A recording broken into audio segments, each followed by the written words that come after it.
दोस्तों, मैं आ गई हूँ एक और नई कहानी के साथ। आज की कहानी का नाम है चिरागे जिन। चलिए शुरू करते हैं आज की कहानी। शाइना और फैजान अच्छे दोस्त थे जो कॉलेज के आखिरी साल में थे।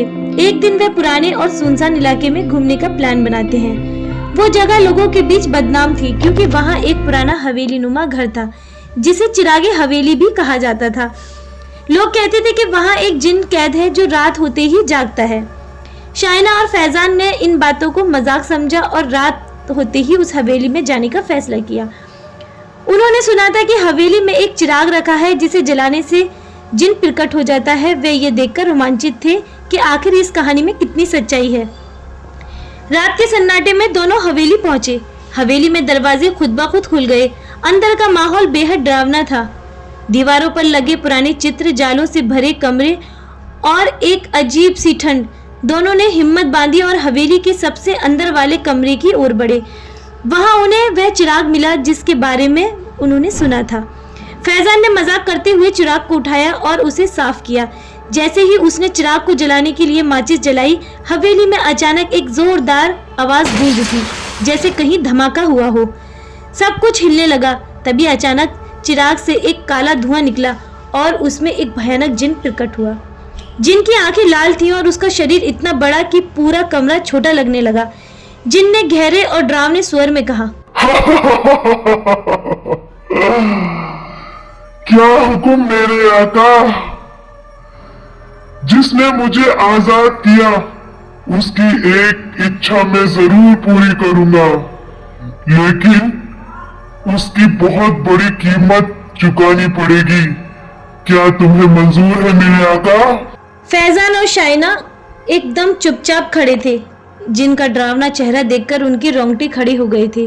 फैजान ने हिम्मत जुटाई और बोला, तुम्हें वापस अपनी कैद में जाना होगा। हम तुम्हें आजाद नहीं करना चाहते क्योंकि तुम हमें अच्छी जिन नहीं लग रहे। अब बहुत देर हो चुकी है मेरे आका। मेरी आजादी की कीमत तुम्हारी आत्माएं हैं। अब तुम्हारी आत्माएं भी इस चिरागे जिन में कैद हो जाएंगी। शाइना और फैजान ने जान बचाने के लिए वहां से भागने की कोशिश की, लेकिन हवेली के दरवाजे अपने आप बंद हो गए। दोनों चारों तरफ भागने लगे कि कहीं कोई रास्ता मिल जाए, लेकिन हर जगह अंधेरा और जिन की काली परछाई उनका पीछा कर रही थी। अचानक शाइना ने देखा कि एक दीवार पर एक खास निशान बना हुआ है, नीले रंग का। उसने फैजान को इशारा किया और वह दोनों वहां से भागे। दीवार को छूते ही वह गायब हो गई और वह जादू से हवेली के बाहर आ गए। हालांकि हवेली से बाहर निकलने के बाद भी वे दोनों जानते थे कि जिन ने उनका पीछा करना नहीं छोड़ा था। हवेली के पास खड़ा जिन उनकी तरफ देख रहा था और उसकी गहरी आवाज अब भी उनके कानों में गूंज रही थी। तुम मेरी कैद से बाहर हो, लेकिन मैं तुम्हारे अंदर हूँ। तुम मुझसे छुटकारा नहीं पा सकते। जब तक मैं तुम्हारी आत्माओं को इस चिराग में कैद न कर लूं, तब तक मुझे शांति नहीं मिलेगी। चिरागे हवेली से भागने के बाद भी शाइना और फैजान की जिंदगी सामान्य नहीं रह पाई। जिनकी परछाई अब भी उनके आसपास मंडराती थी और उसकी गहरी आवाज हमेशा उनके कानों में गूंजती रहती थी। फैजान और शाइना दोनों ही उस खौफनाक अनुभव से बाहर नहीं आ पा रहे थे, लेकिन फैजान की एक खासियत थी, उसका सकारात्मक और दयालु स्वभाव। वह हमेशा दूसरों की मदद करता और मुश्किलों का सामना बिना किसी घबराहट से करता था। उसने धीरे धीरे महसूस किया कि डर और भागने से उन्हें कुछ हासिल नहीं होगा। उसे जिन से निपटने का एक और तरीका सोचना होगा। एक रात जब फैजान घर पर अकेला था, उसे अचानक कमरे में ठंडक महसूस हुई। जैसे ही उसने पलटकर देखा, वही काली धुंध कमरे के कोने में खड़ी थी। जिन उसकी आंखों के सामने प्रकट हो गया, लेकिन इस बार फैजान डरने के बजाय शांत रहा। जिन ने अपनी गहरी और डरावनी आवाज में कहा, आका, तुम मुझसे बच नहीं पाओगे।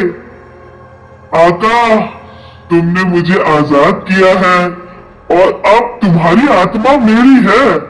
मैं तुम्हें इतनी आसानी से नहीं छोड़ूंगा। मेरे आका, मुझे हुक्म दो, मैं तुम्हारी कोई एक इच्छा पूरी करूं और उस इच्छा के बदले तुम्हारी आत्मा अपने काबू में कर सकूं। फैजान ने एक गहरी सांस ली और जिन की आंखों में देखते हुए कहा, तुम्हारे अंदर भी कभी कुछ अच्छा था, तुम भी कभी किसी की मदद करते थे। शायद किसी की ख्वाहिशें पूरी करते करते नफरत और क्रोध ने तुम्हें इस हालत में पहुंचा दिया है। मैंने तुम्हारे बारे में बहुत सी कहानियां सुन चुकी हैं। तुम अलादीन के दोस्त थे ना, तुमने अलादीन की कितनी मदद की थी, लेकिन अब ऐसा क्या हो गया जो तुम इतने क्रूर हो गए? जिन ने कुछ पल के लिए चुप्पी साध ली।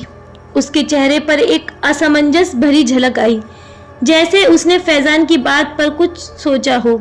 फिर उसने जोर से हंसते हुए कहा, तुम समझते हो कि तुम मुझे बदल सकते हो?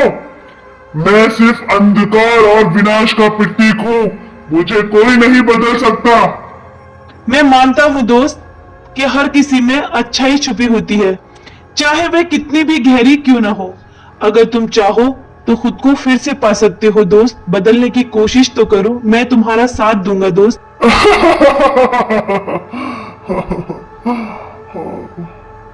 जिन ने अचानक अपनी हंसी बंद कर दी।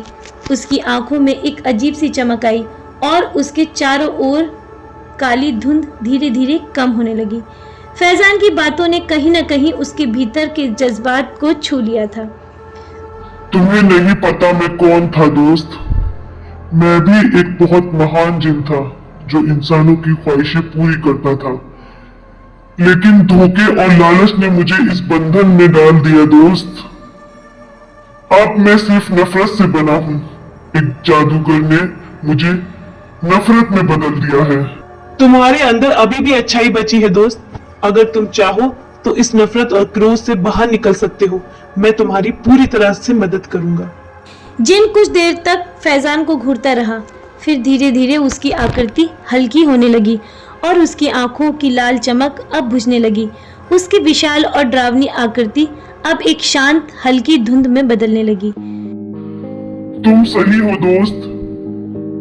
तुम्हारी दया और अच्छाई ने मुझे मेरी असली पहचान याद दिला दी है। अब मैं इस बंधन से मुक्त हो सकता हूँ। तुम मुझे मेरे पहले वाले दोस्त के जैसे दिखते हो, इसीलिए मैं तुम्हें भी आजाद करता हूँ। कहीं तुम अलादीन का पुनर्जन्म तो नहीं हो? तुमने मुझे अलादीन की याद दिला दी दोस्त। खुश रहो। जिन की काली परछाई अब पूरी तरह से साफ हो चुकी थी।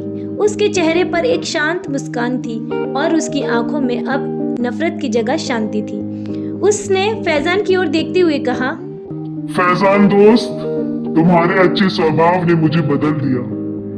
अब मैं इस दुनिया से हमेशा के लिए विदा ले रहा हूँ और मैं तुम्हें बहुत याद करूंगा दोस्त। जिनके ये आखिरी शब्द थे। उसके बाद वह एक हल्की सी चमक में बदल गया और हवा में विलीन हो गया।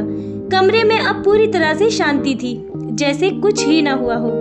फैजान ने राहत की सांस ली। उसकी दयालुता और सकारात्मक सोच ने जिनको सुधारने का रास्ता दिखाया।